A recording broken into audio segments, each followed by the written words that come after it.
صحت اللہ تعالیٰ کی بہت بڑی نعمت ہے، اس کی قدر بھی کرنی چاہیے اور پوری احتیاط کے ساتھ اس کا خیال بھی رکھنا چاہیے۔ اس کا خیال رکھنے کے باوجود اگر مرض لاحق ہو گیا ہے تو پھر ہمت اور حوصلہ کرنا چاہیے اور گھبرانا اور پریشان نہیں ہونا چاہیے، اس لیے کہ آقا دو عالم صلی اللہ علیہ وسلم فرماتے ہیں کہ اللہ تعالیٰ نے کوئی ایسی بیماری نہیں اتاری جس کا علاج نہ ہو، یعنی ہر بیماری کا علاج موجود ہے اور موت کا ایک وقت مقرر ہے، نہ ایک لمحہ اس سے پہلے آ سکتی ہے نہ اس سے ایک لمحہ تاخیر ہو سکتی ہے۔ اور بیماری سے مومن کے اللہ تبارک و تعالیٰ گناہوں کو معاف فرماتے ہیں اور درجات بلند فرماتے ہیں۔ تو بیماری میں صبر کرنا چاہیے۔ صبر کیا ہے؟ صبر ایک تو یہ ہے کہ زبان سے کوئی ایسی بات نہیں نکالنی چاہیے جس سے اللہ تبارک و تعالیٰ سے کوئی شکوہ یا شکایت ہو، یا کوئی ایسی بات ہو جس سے اللہ تعالیٰ ناراض ہوتے ہوں۔ زبان سے ایسی کوئی چیز نہیں کرنی چاہیے، البتہ ہمت اور حوصلہ کر کے اس بیماری سے نکلنے کی کوشش کرنی چاہیے۔ بیماری سے نکلنا کیسے ہے؟ وہ اس طرح کہ سب سے پہلے بڑے اہتمام کے ساتھ ہر مرحلہ پہ اللہ تبارک و تعالیٰ سے دعا کرے کہ یا اللہ یہ بیماری آ گئی ہے، میں بہت کمزور ہوں، صحت والی نعمت آپ کی بہت بڑی نعمت ہے، مجھے وہ عطا فرما دیجئے، میں کمزور ہوں، میں اس کا مقابلہ نہیں کر سکتا۔ ہر مرحلہ پہ ڈاکٹر کے پاس جانا ہے، دوا استعمال کرنی ہے۔ اس کے علاوہ کسی وقت بھی بیماری کی حالت میں جب بھی موقع ملے اللہ تبارک و تعالیٰ سے دعاؤں کا اہتمام کرے۔ نمبر 2، اپنی ہمت اور حیثیت کے مطابق صدقہ کرے اور اللہ تبارک و تعالیٰ سے استغفار کرے، اپنے گناہوں کی معافی مانگے۔ اس کے ساتھ ساتھ علاج کروائے۔ علاج میں اپنی طبی مناسبت دیکھے، جس طریقہ علاج کے ساتھ طبی مناسبت ہے وہ طریقہ علاج اختیار کرے۔ مثلا ایلوپیتھک ہے، ہومیوپیتھک ہے، یونانی حکمت ہے، علاج بالغذا ہے، یا کوئی اور روحانی علاج ہے، ان میں سے کوئی علاج اختیار کرے۔ بہتر یہ ہے کہ جہاں یہ رہ رہا ہے وہاں دیکھے کہ کون سے طریقہ علاج کے ماہرین زیادہ اچھے ہیں، بہتر ہیں، اور ان سے لوگوں کو فائدہ بھی ہوتا ہو، اس طریقہ علاج سے لوگوں کو فائدہ بھی ہو رہا ہو، اور اس طریقہ علاج میں مریض کو تکلیف بھی نہ ہوتی ہو یا کم ہوتی ہو۔ ان چیزوں کو دیکھ کر پھر علاج کرنا چاہیے۔ علاج میں سب سے پہلا مرحلہ تشخیص کا ہے کہ بیماری کون سی ہے۔ اس میں اللہ تبارک و تعالیٰ نے اگر مالی وسعت دی ہے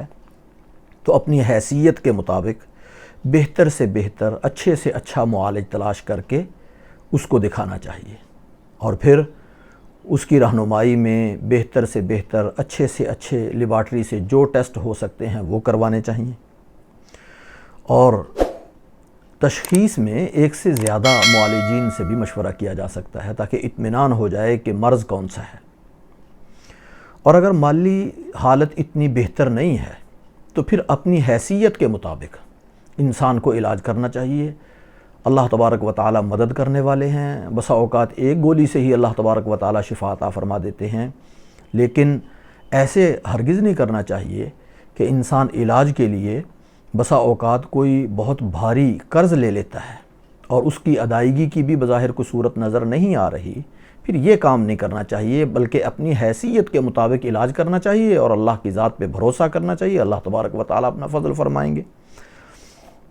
اور اس کے بعد بہت اچھے معالج کی تلاش کی یا بہت زیادہ خرچ کی زیادہ فکر کرنے کی ضرورت نہیں ہے، معاملہ اللہ کے حوالے کرنا چاہیے۔ پھر اس کے بعد اگر ڈاکٹر دوا تجویز کر دے، جو اس نے احتیاط اور پرہیز بتلائی ہے اس کے مطابق دوا کو استعمال کرنا چاہیے،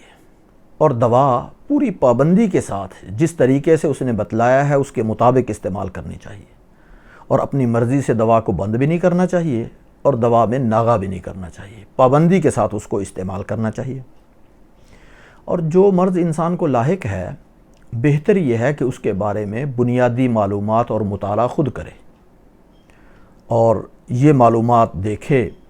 کہ اس بیماری میں کون کون سی غذائیں مفید ہیں، کون کون سی نقصان دہ ہیں، کون سی چیز کتنی مقدار میں استعمال کی جا سکتی ہے، کون سی چیز کتنی مقدار میں استعمال نہیں کی جا سکتی۔ یہ مطالعہ کر کے معلومات اکٹھی کرے، اپنی رائے جو بھی بنے اس میں معالج سے پوچھے، اور معالج اگر تجویز کرے تو پھر اس پہ عمل کرے، وگرنہ اپنی رائے سے کوئی احتیاط، کوئی تدبیر، کوئی دوا زائد یا کم نہ کرے۔ معالج کی رہنمائی میں، اس کی نگرانی میں علاج پورا کرے۔ مریض کو اگر کوئی چیز نقصان دیتی ہو اس کے کھانے پر اصرار نہیں کرنا چاہیے، خود بچنا چاہیے اس سے، اور اگر کسی چیز کی بہت زیادہ شدت کے ساتھ خواہش ہو رہی ہے تو پھر اس کو استعمال کر لینا چاہیے، اور دوسروں کو بھی زیادہ منع نہیں کرنا چاہیے، اور مریض کو اپنے لواحقین پر اعتماد کرنا چاہیے۔ اپنی رائے یا مشورہ اگر علاج کے سلسلے میں کوئی بن رہا ہے تو وہ ان کو دے دینا چاہیے، لیکن اس پہ ضد نہیں کرنی چاہیے اس پہ عمل کرنے کے لیے۔ اور اگر لواحقین کسی جگہ لے جانے کے لیے، کسی ہسپتال میں یا کسی ڈاکٹر یا کسی معالج کے پاس لے جانے کے لیے کہیں تو ان کی بات کو ماننا چاہیے اور ضد کر کے انکار نہیں کرنا چاہیے۔ اگر مرض کوئی ایسا لاحق ہے جس سے جراثیم پھیلتے ہوں تو خود مریض کو چاہیے کہ دوسرے لوگوں کے اندر نہ جائے، اپنے آپ کو محدود رکھے۔ اور اگر کوئی وبائی مرض ہے تو اس میں جو ڈاکٹر، جو اطباء احتیاط بتلائیں ان ساری احتیاطوں کو استعمال کرنا چاہیے۔ لواحقین کو بھی وہ ساری احتیاطیں کرنی چاہیے، لیکن احتیاط کے نام پر مریض سے نفرت کسی صورت میں نہیں کرنی چاہیے، اور اس کے ساتھ ہمدردی، محبت، خیرخواہی مریض کے ساتھ بھرپور کرنی چاہیے، اور اس کی خدمت زیادہ سے زیادہ کرنی چاہیے، اور اس کو جتنا زیادہ سے زیادہ آرام پہنچا سکتے ہیں مریض کو وہ پہنچانے کی پوری کوشش کرنی چاہیے۔ اور مرض کتنا ہی خطرناک کیوں نہ ہو کبھی مایوس نہیں ہونا چاہیے، اللہ کی رحمت سے مایوس بالکل نہیں ہونا چاہیے، اور مرض کس نوعیت کا بھی ہو مریض سے کسی صورت میں نفرت نہیں کرنی چاہیے، بالکل مریض سے نفرت ہرگز نہیں ہونی چاہیے۔ اور اسی طرح مرض کتنا ہی تکلیف دہ کیوں نہ ہو انسان کو کبھی خودکشی نہیں کرنی چاہیے، بلکہ شریعت نے یہاں تک اجازت دی ہے کہ اگر کوئی علاج کے سلسلے میں کوئی حلال چیز سے علاج ممکن نہ رہے، اطباء حرام چیز کے ذریعے سے علاج تجویز کریں تو اس میں بھی گنجائش ہے، لیکن خودکشی کی اجازت نہیں ہے، اور بلکہ موت کی تمنا بھی نہیں کرنی چاہیے۔ آقا دو عالم صلی اللہ علیہ وسلم نے ایک دعا سکھلائی، یہ دعا کرنی چاہیے، یا اللہ اگر میرے لیے زندہ رہنا بہتر ہے تو مجھے زندگی عطا فرمائیے، اور اگر میرے لیے موت بہتر ہے تو مجھے موت عطا فرمائیے۔ تو یہ دعا کر لے، لیکن اس کے علاوہ موت کی تمنا بھی نہیں اور خودکشی بھی نہیں کرنی چاہیے۔ اور اسی طرح مریض سے دعا کروانی چاہیے، اللہ تبارک و تعالی مریض کی دعاؤں کو قبول فرماتے ہیں، لواحقین کو بھی مریض سے دعا کروانی چاہیے۔ مرض میں شریعت کی طرف سے بعض رخصتیں ہوتی ہیں، مثلا انسان بیماری کی وجہ سے روزہ نہیں رکھ سکتا تو شریعت نے اجازت دی ہے کہ روزہ دوسرے دنوں میں رکھ لے، اب نہیں رکھ سکتا بیماری کی وجہ سے، تو اس کو چاہیے کہ اپنے آپ پر زیادہ مشقت نہ ڈالے، اپنے آپ کو کسی الجھن اور زیادہ مصیبت اور پریشانی میں نہ ڈالے، شریعت نے جو رخصت دی ہے اس رخصت پہ عمل کر لے، اور رخصت کا علم علماء سے، اہل علم سے پوچھ کر عمل کر لے تو پھر ان رخصتوں پہ انسان عمل کر لے گا۔ بیماری کی حالت میں اگر انسان ان چیزوں کا خیال کرے تو اس سے اللہ تبارک و تعالی صحت بھی عطا فرمائیں گے، اور اللہ تبارک و تعالی کا اس سے قرب بھی نصیب ہوگا۔